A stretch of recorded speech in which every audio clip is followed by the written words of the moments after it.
Nous allons maintenant entendre le témoignage d'une femme qui réclame le droit de choisir le moment de sa mort. Elle souffre d'une maladie handicapante et incurable.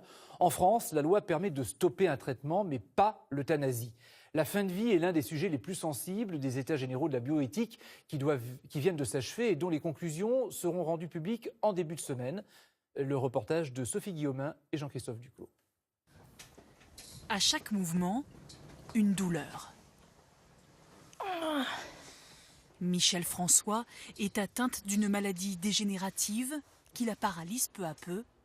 Ne supportant ni la morphine ni la cortisone, elle vit un enfer. C'est épuisant de souffrir en permanence.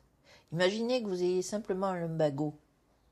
Ça fait mal un lumbago ou une sciatique.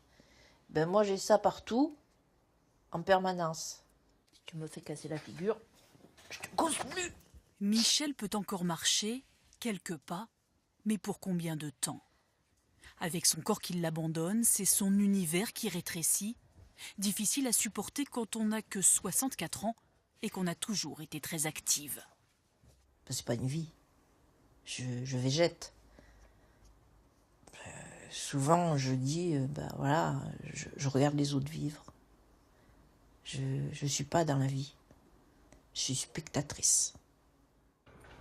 Depuis 2 ans, une infirmière vient chaque matin en visite. Salut mon loulou. Salut Brigitte. Salut Michel. Ça va ce matin?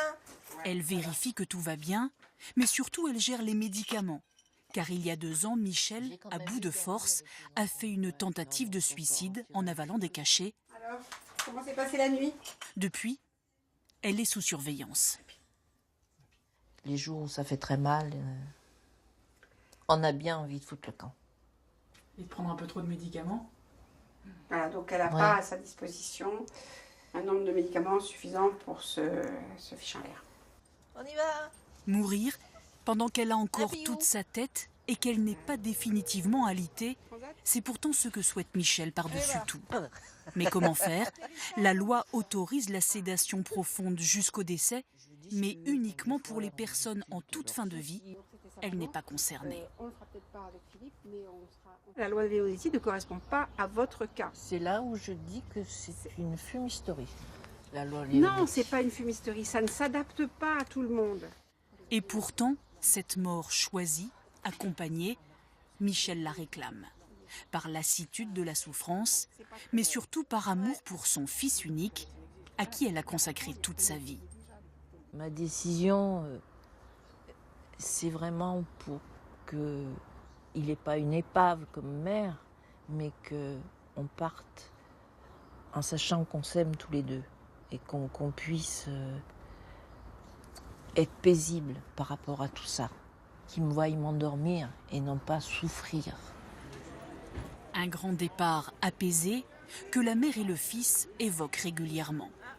Dans le café de bord de mer où ils travaillent, à quelques centaines de mètres de là, Pierre dit comprendre sa maman. Il se dit aussi prêt à l'accompagner, mais seulement le jour où la loi le permettra.